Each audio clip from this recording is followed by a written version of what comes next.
அன்பான நேயர்களுக்கு இனிய வணக்கம். ஜோதிடம் குறித்தான ஆழமான கருத்துக்களை நம்முடன் பகிர்ந்து கொள்வதற்காகவும் ஆதிகால பரிகார முறைகளையும் நமக்கு தெரியப்படுத்துவதற்காகவும் இணைந்திருக்கிறார் பாரம்பரிய திருவள்ளுவர் குலவம்ச ஜோதிடர் டாக்டர் சுப மாரிமுத்து ஐயா அவர்கள். அவரை நிகழ்ச்சிக்கு வரவேற்றலாம். ஐயா வணக்கம், எப்படி இருக்கீங்க? நல்லா இருக்கேங்கம்மா.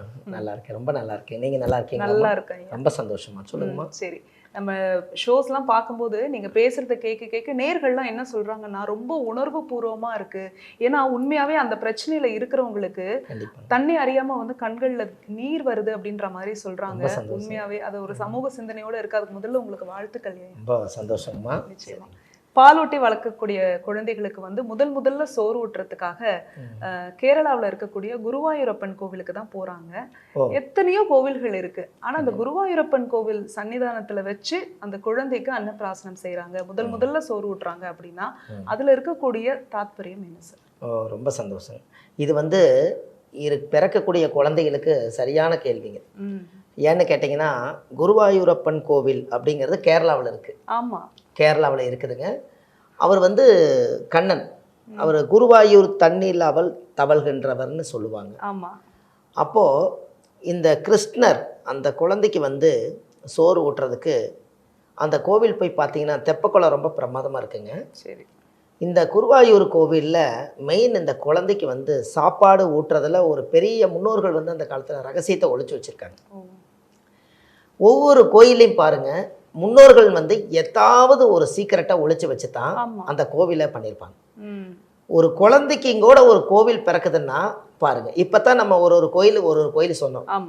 ஒரு பிறந்த குழந்தை இந்த பூலோகத்தில் வாழ்றதுக்கு சாப்பாடு ஊட்டுறதுக்கு அந்த கோவில் ஸ்பெஷலிஸ்டாக வருது. இப்போ மற்றவங்க எல்லாரும் என்ன பண்ணிடுவாங்கன்னா, ஏதாவது ஒரு விநாயகர் கோயிலை வச்சு ஊட்டிடுவாங்க, இல்லை நல்லா வாழ்ந்து பொழைச்சவங்க சோறு ஊட்டி விட்டுருவாங்க. இவங்க கைராசி நல்லா இருக்குது, அதனால வாழ்ந்து பொழைச்சவங்க சோறு ஊட்டிடுவாங்க. இந்த சோறு ஊட்டுறதுல முன்னோர்கள் அந்த காலத்தில் ஒரு மிகப்பெரிய ரகசியத்தை ஒழிச்சு வச்சிருக்காங்க. அதனால தான் கேரளா குழந்தைய எடுத்துகிட்டு போகிறாங்க. ரகசியமாகவே இருக்கா? ரகசியங்க. என்ன காரணம் கேட்டிங்கன்னா, முதன்னு குழந்தைக்கு சோறு ஊட்டும் போது உங்களுக்கு ஏதாவது ஒரு விக்கிச்சுன்னா தெய்வம் தான் காப்பாற்றணும். ஆமாம். ஒரு உணவு குழாயிலிருந்து ஜீரணம் ஆகிறதுக்காக ஃபஸ்ட்டு வழியில் அந்த சாப்பாடு உள்ளே இறங்குது இல்லைங்களா? ஆமாம். அதைய அந்த தடை இல்லாமல் போகிறதுக்காக இந்த கண்ணன் குருவாயூரில் இந்த கண்ணன் என்ன பண்ணுவார்னா புல்லாங்குழல் வச்சு ஊதுவார். பார்த்துருக்கீங்களா? ஆமாம். இந்த இசை பிறந்தது புல்லாங்குழல்லேருந்து தான். அப்படியா? முதல் ஒரு நாணல்ல ஒரு 7 ஓட்டை போட்டு சரிகம பதனிசா எடுத்து நாதம் பிரித்து கொடுத்ததுக்கு அப்புறம் தான் எல்லா இசைகளுடைய கருவிகளும் உருவாச்சு. ஓ. அப்போ ஒரு தண்ணியில இருந்து சலசலன்னு சத்தம் ஓடுற ஓரத்தில் அந்த ஆத்தங்கரை ஓரத்தில் நாணல் பெருசா இருக்குங்க. அதில் ஒரு கட் பண்ணி கொண்டு வந்து 7 ஓட்டையை போட்டு அந்த புல்லாங்குழலிருந்து ஒரு இசை வந்து தடையில்லாமல் போகிறத ஒவ்வொரு தெய்வங்களும் ஒரு ஒரு ஒரு ஒரு ஆயுதத்தை கையில் எடுத்துக்கிட்டாங்க. இப்போ முருகன்னா ஒரு வாகனம் வந்து மயில் எடுத்துக்கிட்டாரு. ஆமாம். எனக்கு ஐயப்பன்னா புலி வாகனம் எடுத்துக்கிட்டாரு. இப்படி ஒரு வாகனம் எடுத்துக்கிட்டாங்க, ஒரு பொருள்கள் அவங்க கையில் வச்சிருக்காங்க.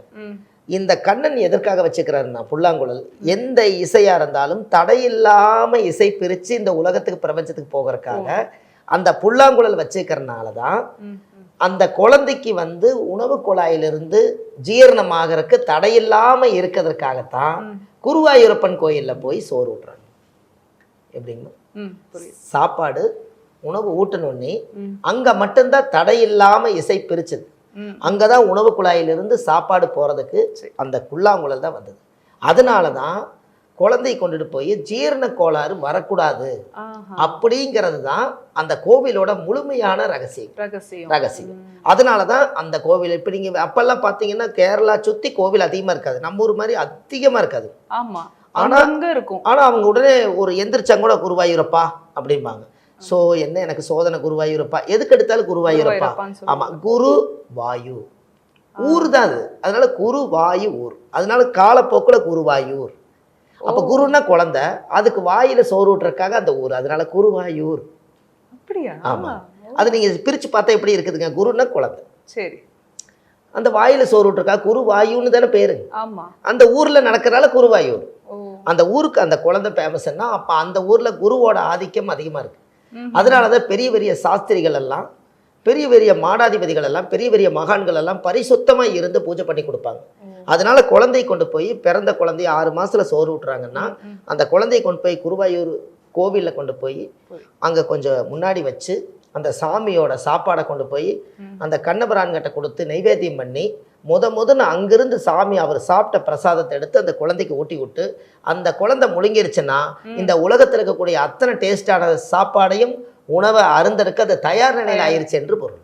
ஓ சரி சரி. அப்போ இது அது சாட்சியா நம்மளுக்கு அந்த குருவாயூரப்பன் கோவில் வந்து குழந்தை வடிவத்தில் இருக்கிறனாலையும் இந்த குழந்தையும் இருக்கிறனால எனத்தை காப்பாத்திருங்க, ஓ என்னோட குழந்தை அது அப்படின்னு அந்த குருவாயூருடைய அந்த கண்ணபிரான் வந்து என்னோட இனம், அது எங்கிட்ட கொண்டு வந்துட்டேன், அதுக்கு எப்போ சாப்பாடு கொடுத்தா நல்லா இருக்குன்னு எனக்கு தெரியும்னு என்னோட உணவே உனக்கு ஆயுள் வரைக்கும் கொடுக்குறேன்னு ஆசீர்வாதம் பண்ணி கொடுக்குற உணவு தான் குருவாயூர்ல சோறு ஊட்டுறது. ஓ அதுக்கு ஆயுசு வரைக்கும் ஜீரண கோளாறு வராதுங்க. அவங்க குடும்பத்தில் நீங்க செக் பண்ணி பாருங்க, குருவாயூர்ல சோறு ஊட்டின குழந்தைங்க அத்தனை பேர்த்துக்கு ஜீரண கோளாறு இருக்காது. அப்படியா? அது அந்த காலத்துல அது ரகசியமா வச்சிருக்கிறாங்க. இன்னைக்கு அது மக்களுக்கு சொன்னா இப்ப நிறைய பேர் கர்ப்பிணியா இருப்பாங்க. அந்த கர்ப்பிணியா இருக்கிறவங்க இந்த பதிவை பார்த்தாங்கன்னா அப்ப நமக்கு பிறக்கிற குழந்தையும் குருவாயூர்ல போய் சோறு ஊட்டிடலாம், சிவமாரி முத்துங்கிற ஒரு ஜோசியர் அழகா சொல்லியிருக்காரு, நம்ம அங்க போகணும். அந்த எண்ணம் வரும் இல்லைங்களா? அப்ப அதுக்கு வருமுன் காண்பது. இப்ப நம்ம இந்த பதிவுகள் எல்லாம் அந்த ஆதி காலத்துல மறைச்சு வச்சுட்டாங்க, இன்னைக்கு இது தெரிஞ்சா உலகத்துக்கு கொடுக்கல இல்லைங்களா? அப்ப குருவாயூர்ல யாரா இருந்தாலும் அங்க போய் சாப்பாடு ஊட்டிட்டு வரதும் அந்த தெப்ப குளத்துல இருந்த தீர்த்தம் எடுத்து அந்த குழந்தை தலையில தெளிக்கிறதும் ஒரு 5 முறை, குருன்னா 5, அந்த குரு 5 முறை அந்த குழந்தைய சுத்தி வந்து அங்க ஒரு அன்னதானம் வாங்கி எல்லாத்துக்கும் கொடுத்துட்டு அங்க ஒரு ஆணை எப்பவுமே நிக்குங்க. அது குருன்னா யானை, சரி, எப்பவுமே குருன்னா யானை. குருவாயூர்ல மட்டும் ஆணை அப்படியே இருக்கு. அந்த ஆணைகட்ட முதன் வந்து ஆசீர்வாதம் வாங்கும் போது கஜயோகம் அவங்களுக்கு ஏற்படுது இல்லைங்க. கஜகேசரி யோகம்னு சொல்றதுல கஜ யோகம்னு சொல்லுவாங்க. கஜம்னா யானை. அந்த யானை எப்பவுமே வந்து குருவாயூர்ல ஒரு யானை நிறுத்தி வச்சிருப்பாங்க. ஏன் யானையை நிறுத்தி வச்சிருக்காங்க? எல்லா கோவிலும் முக்கியமான கோவில்ல யானைகளை கொண்டு வந்து நிறுத்துறாங்க. அது என்ன காரணங்க? தெரியல. ஏன் அப்படின்னு கேட்டீங்கன்னா, யாரை மறந்தாலும் யானை மறக்க கூடாது. ஏன்னு கேட்டீங்கன்னா, பெரிய பெரிய கல்லுகள் எல்லாம் நகர்த்த முடியாம மனிதர்களால தூக்கி வச்சு கல்லு கட்ட முடியாததெல்லாம் அந்த யானை தான் அந்த கோயிலை கட்டுச்சு. அதனால கோயில யானை ஞாபகார்த்தமா வச்சிருக்காங்க. ஆமா, யானை ஆசீர்வாதம் பண்றதுக்கு மட்டும் இல்லைங்க, அதோட தாய் வீடு மாதிரி. ஒரு டன் கல்லை வந்து ஒரு மனுஷன் தூக்க முடியாது, நகர்த்த முடியாது. அப்ப ஆணை கட்டி இழுத்து தான் நகர்த்தி இருக்காங்க. அதனால அந்த கோவிலுக்கு வந்து நான் தான் கட்டினேன்னு சொல்லி அந்த கோவில்ல மனுஷங்களே பூசாரியாவும் அதுல ஆச்சாரமாவும் ஜனங்களாவும் எல்லாரும் இருக்கும்போது அப்ப நானும் தானே இந்த கோயில் கட்டினேன்னு நிக்குது யானை. கஜலட்சுமி பக்கத்துல தான் 2 யானை இப்படி நிக்கும் நான் பார்த்திருக்கேன். அதனாலதான் வைப்பாங்கன்னு பார்த்திருக்கேன். ஆனா நிறைய கோவில்கள்ல சிலையாவும் யானைகள் இருக்கும், உண்மையான யானையாவும். உங்க ஜாதகத்துல குரு நல்லா இருக்குதுன்னா நீங்க யானை கொண்டு வந்து வீட்டுல வச்சீங்கன்னா குருவோட ஆசீர்வாதம் வரும். அது சுமக்காத சுமைவா நம்ம சுமக்க போறோங்க. கண்டிப்பா. ஏன்னா யானை ஒரு தடவை அது குட்டி போடணும்னா அது ஒரு குட்டி போடுறதுக்கே அவ்வளோ பாடுபட்டு தான் அந்த பிரசவத்தை பெற்று கொடுக்கும். ஒரே ஒரு குட்டி தான் போடுங்க. அந்த ஒரு குட்டி அந்த உலகத்தை கொடுக்குதுன்னா அப்போ பார்த்துக்கங்களேன். அதைய பழக்கி அதில் ஒரு சத்திய வாக்குங்க. அந்த யானை வந்து ஒரு சத்திய வாக்கு. ஒரு கம்பத்தில் நின்று இந்த இடத்துக்கு தாண்டிருச்சுன்னா நான் யாரையும் தீண்ட மாட்டேன், நீ சொல்கிறத நான் கட்டுப்படுவேன்னு சொல்லிருச்சுன்னா யானை அவ்வளோ பெரிய உருவம் தான். யானையோட பலம் யானைக்கே தெரியல. ஆனால் ஒரு 6 அடி மனிதனுக்கு அது கட்டுப்பட்டு வாழுது. அப்போ சத்திய வாக்கு தானே. கண்டிப்பாக. அப்போ குரு என்பது யானை. யாருக்கெல்லாம் இந்த சத்திய வாக்கு வந்து உண்மையாக இருக்கணும்னு நினைக்கிறது, நம்ம சொன்னால் பழிக்கணும்னு நினைக்கிறவங்க வீட்டில் யானை வச்சுருந்தாங்கன்னா அவங்களுக்கு கஜயோகம் ஏற்படும். அதனால தான் ஒரு முறையாவது குழந்தையை கொண்டு போய் கஜ மேலே உட்கார வச்சு சவாரி பண்ணிட்டு வர்றதுக்கு காரணம் இதுதான். யானை சவாரி பண்ணுறாங்க. அதுக்கப்புறம் தான் குதிரை சவாரி எல்லாம் பிறந்ததுங்க. முதல்ல கஜந்தான். அவங்க மேலே உட்கார வைக்கும் போது அந்த மேலே இந்த ஞான தந்தம்னு சொல்லுவாங்க. ஞான தந்தம், யானத்தோட மூளை, இதெல்லாம் அந்த குழந்தைங்க முடியெல்லாம் போடுறீங்க இல்லையா, அதுக்கே யோகம்னா அந்த உருவத்து மேலே ஏறி உட்கார்ந்து அது ஒரு முறை வரும்போது என்னாகுன்னா அந்த பொண்ணுக்கு எந்த தீய சக்தி இருந்தாலும் போய் அந்த யானையோட குணமே என்னன்னா, யானை துரத்திட்டு வருதுன்னா நீங்கள் யானை கட்டிருந்து தப்பிக்கணும்னா ஒரு வழி தான் இருக்குதுங்க. ஏன்னா குருவாயூரில் கிடைச்ச விஷயந்தான் இது. சரி, யானை கட்டிருந்து துரத்திட்டு வரணும் தப்பிக்கணும் ஒரு வழி தான். நம்ம சட்டையை கலட்டி ஒரு இடத்துல தூக்கி எரிஞ்சு போட்டு நீங்கள் ஓடிக்கிட்டே இருந்தீங்கன்னா யானை எங்கே சட்டை கழட்டி எரிஞ்சாங்களோ அங்கேயே நின்றுக்கு, வேற எங்கேயும் ஓடாது. ஏன்னா யானைக்கு வந்து மோப்ப சக்தி அதிகம். அப்போ அந்த வேர்வை நாத்தை அடிக்கிறதுனால இங்கே தான் மனுஷன் ஒளிஞ்சிருக்கிறான்னு டக்குன்னு சுலவு பண்ணி அங்கேயே நின்றுக்கு நீங்கள் தப்பிச்சுக்கலாம். ஓ, ஏன்னா இதெல்லாம் உயிருக்கு சேதாரங்கள் ஆகாமல் இருக்கிறதுக்காக இந்த விஷயம். இது ஒரு சீக்ரெட் தான்.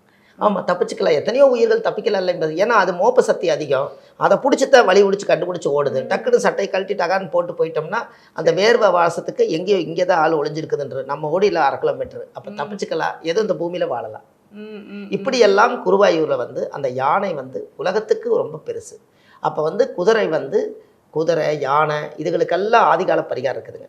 இந்த குழந்தைக்கு மட்டும் சாப்பாடு ஊட்டுறத எல்லாரும் பிறக்கும் குழந்தைக்கு வாழ்க்கையில் ஒரு முறை அப்படி போடலாம். இன்னொரு வாய்ப்பும் இருக்குதுங்க. என்னால் குருவாயூரப்பன் கோயிலுக்கு போக முடியாதுங்க, அப்படி சௌகரியம் பத்தாதுன்னா குருவாயூரப்பனுடைய படம், ஒரு கிருஷ்ணர் படத்தை வீட்டில் வச்சு அதுக்கு ஒரு மாலை போட்டு தேங்காவில் உடச்சி வச்சு, நான் கடவுளே என்னால் வர முடியல, ஆனால் நீங்களும் இங்கே வந்து ஆசீர்வாதம்னு சொல்லி அந்த இடத்துல ஒரு 10 பேர்த்த கூப்பிட்டு ஒரு விருந்து வச்சு அது சாமிக்கு படைச்சு அங்கிருந்தே எடுத்து குழந்தைக்கு நீங்கள் சோறு ஊட்டினாலும் ஜீரண கோளாறு வராது. சிறப்பு. எனக்கு அது ஒரு எளிமையாக போயிடும். இதை மட்டும் செஞ்சுட்டு வாங்க, பிரமாதமாக இருக்குது. இந்த சாப்பாடு ஊட்டுறதா இருக்கட்டும், இந்த யானையை பற்றி சொல்லும்போது இந்த அம்மாக்கள்லாம் சோறு ஊட்டும் போது வேண்டாம் வேண்டாம்னு குழந்தைங்கள்லாம் சொல்லும். கடைசி பலம் ஆன பலம்னு சொல்லி ஊட்டி கடைசியாக கொஞ்சம் சோறு வைப்பாங்க. அந்த யானையுடைய யோகமும் சரி, இந்த யானை பலம் சரி, இந்த சாப்பாடை எல்லாம் கனெக்ட் பண்ணி பார்க்கும்போது பெரியோர்கள் ஏற்கனவே ஏதோ ஒன்று வகுத்திருக்காங்க.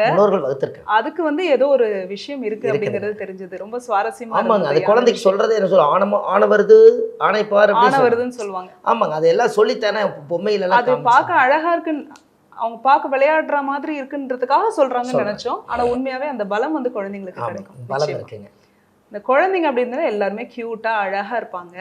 கண்ணு பற்றும் சுத்தி போடுங்க அப்படின்னு சொல்லுவாங்க. இந்த குழந்தைங்களுக்கு இந்த திருஷ்டி பட்டுருச்சு அப்படின்னா அவங்களுக்கு சுத்தி போடுற முறைகளை பத்தி சொல்லுங்க சார். ஆமா, ஏன்னா குழந்தை பெத்தா மட்டும் பத்தாதுங்க.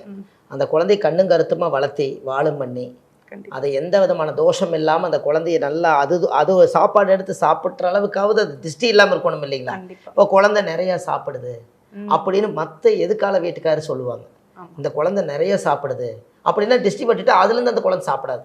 ஆமா சொல்லுவாங்க. உப்பு மந்திரிச்சு கொடுப்பாங்க, தலையை சுற்றி சாப்பாடு எடுத்து 4 பக்கம் வீசிட்டு சாப்பிடுவாங்க. இதெல்லாம் முன்னோர்கள் அந்த காலம் செஞ்சாங்க, நீங்க செய்ய மாட்டேங்கிறாங்க இல்லைங்களா? ஆமா, எல்லாம் சாப்பாடெல்லாம் சாப்பிட்டு முடிச்சுட்டு அந்த குண்டாவோட 3 தடவை தலையை சுற்றி இருக்கிறத வந்து கால பைரவர் நாய்க்கு வச்சுட்டு கூட போயிடுவாங்க. இதெல்லாம் ஒரு காலத்துல இருந்துச்சு. இந்த குழந்தைகளுக்கு இந்த கண் திருஷ்டி நிவர்த்தி ஆகணும்னா இந்த அஷ்டத்துக்கும் திருஷ்டி நிவர்த்தி ஆகணும் பாருங்க. அதுக்கு முச்சந்தி மண்ணு, கல்லுப்பு, வரமிளகா, எள்ளு ஓம நவதானியம், எள்ளு ஓம நவதானியம், வெள்ளை இருக்கலாம் பூ, வினையை அறுக்கக்கூடியவர் விநாயகர், அந்த வினையை தீக்கிறதுக்கு வெள்ளை இருக்கலாம் பூ, வாசல் கூட்டுற சீமாறு, வீடு கூட்டுற சீமாறு. போன்னு சொல்றீங்கல்ல, ஆமா. அப்ப இது எல்லாத்தையும் வெளியே போன்னு சொல்றதை எதுல பெருக்குறீங்க? அதுலதான் திருஷ்டி போகும். அதனால வாசல் கூட்டுற சீமாறு கொஞ்சம், வீடு கூட்டுற சீமாறு ஒரு இனுக்கு, இது எல்லாம் ஒரு படினா ஒரு பாத்திரத்துல போட்டு எள்ளு ஓமம் நவதானியம், வெள்ளை இருக்கலாம் பூவு, முச்சந்தி மண்ணு, கல்லுப்பு, வரமிளகா எல்லாம் சேர்த்துனா 8-9 பொருள் வரும். அஷ்டத்துக்கு பொருள் எல்லாத்தையும் எடுத்து 8 முறை குழந்தைக்கு சுற்றி அதை நைட்டு ஏதாவது ஒரு நியூஸ் பேப்பர்லாம் வச்சு எரிச்சிட்டிங்கன்னா அந்த குழந்தையோட உடம்புல இருந்து வரக்கூடிய அந்த சடவு, அந்த டிஸ்டி, ஓமளிப்பு எல்லாம் படப்படன்னு போயிடுமா.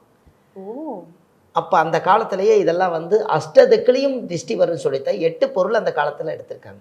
அதை யாராவது பார்த்துட்டு போனால் குழந்தை ரொம்ப அழகா இருக்குன்னா உன்ற கால் மண் எடுத்து சுற்றி போடுன்னு சொல்றாங்க இல்லைங்க. அதனால கால் மண் கிடைக்காதனால முச்சந்தி மண் எடுத்துக்குவாங்க. எல்லாரும் நடந்து போயிருப்பாங்க இல்லைங்க, அங்கே நின்று தானே பேசுவாங்க. எல்லாரும் முச்சந்திக்கு தானே வரணும் ஒரு பிரச்சனைனா, அதுக்காக முச்சந்தி மண். இதெல்லாம் சயின்டிஃபிக்காக இருக்குது பாருங்க. வெள்ளை இருக்கலாம் பூ, வினையை அறுக்கக்கூடியவர். எந்த வினை இருந்தாலும் முதல் விநாயகர் உள்ள கொண்டு வந்துட்டா எல்லா தோசை நிவர்த்தி ஆயிடும்.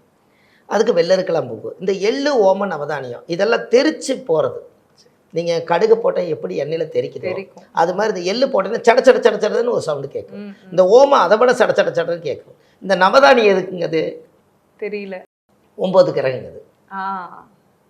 அப்போ 9 கிரகம் நம்ம தலையை சுத்துது, நம்மளும் அதை சுத்தம்.